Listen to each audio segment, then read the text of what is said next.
3 గేదెలతో పాటు ఓ ఆవు అనుమానాస్పదంగా మృతి చెందిన ఘటన కాకినాడ జిల్లా తిమ్మాపురం గ్రామం పెద్దపూడి శ్రీరామకృష్ణ పశువులశాలలో జరిగింది.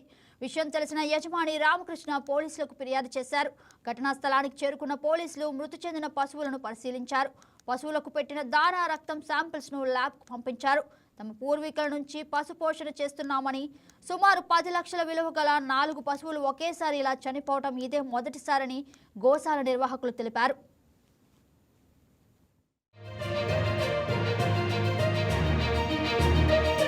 మాది కాకినాడ రూరల్ తిమ్మాపురం అండి.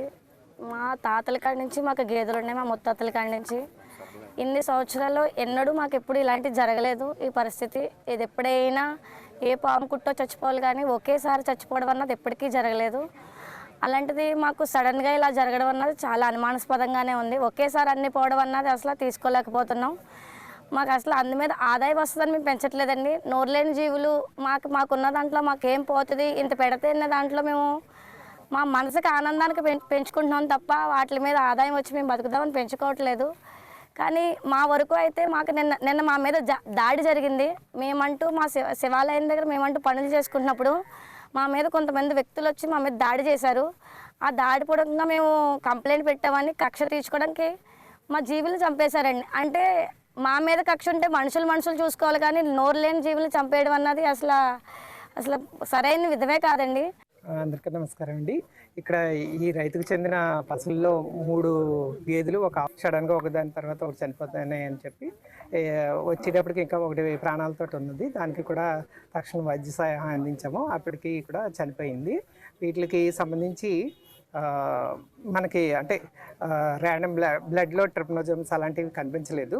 కానీ ఇంకా ఫర్దర్ ఇన్వెస్టిగేషన్ చేయాల్సి ఉన్నది. దానికి నిమిత్తం వీటి అన్ని శాంపిల్స్ అంటే హార్ట్, లివరు, కిడ్నీ, తర్వాత ఇలాంటి ఇంటెస్టైన్స్, లూప్ ఇవన్నీ ల్యాబ్కి పంపిస్తాము. తర్వాత అదేవిధంగా తిన్న దానా కానీ దానా దినుసులు ఇవన్నీ కూడా నీళ్లు తాగిన వాటర్ శాంపిల్స్ అన్నీ కూడా మనం పైకి పంపించి VBRS.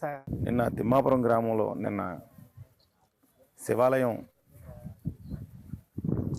శివరాత్రి మహోత్సవం పురస్కరించుకుని కళ్యాణం నిమిత్తం జరుగు సమావేశంలో